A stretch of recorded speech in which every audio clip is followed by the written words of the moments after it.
1960கள்ல தமிழர்கள் மொழி போர்ல உயிரிழந்திருக்காங்க. பல போராட்ட களங்கள்ல உயிரிழந்திருக்காங்க. உரிமைக்காக உயிரிழந்திருக்காங்க. தமிழீழத்துல இறுதி போர்ல லட்சக்கணக்கான தமிழர்கள் களத்தில் நின்று அந்த நிலத்திற்காகவும் இனத்திற்காகவும் உயிரிழந்திருக்காங்க. ஆனா கடந்த வாரம் செப்டம்பர் 27 கரூர்ல 41 பேர் ஒரு நடிகனுக்காக உயிரிழந்திருக்காங்க. தமிழின வரலாற்றிலேயே மிக மோசமான ஒரு வரலாற்று பதிவு இதுவாகத்தான் இருக்கும். இதற்கு யாரு காரணம் என்பதை விட இந்த செய்தியை ஏற்றுக்கொள்ள முடியாத ஒரு செய்தியாக இருக்கு.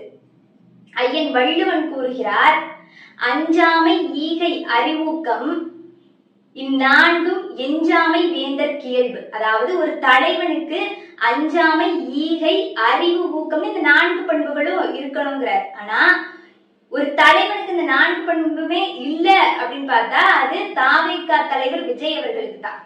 அது இன்றைக்கு நடந்த சம்பவத்தினால இல்ல, கட்சி தொடங்கிய முதல் மாநாட்டில இருந்தே இந்த தலைவனுக்கு எந்த ஒரு பண்புமே இல்லை. முதல் மாநாட்டுல இருந்து தொடங்கி எந்த ஒரு தொண்டர்களையுமே வழிநடத்த முடியாத ஒரு தலைவராகத்தான் இவர் இருக்கிறார்.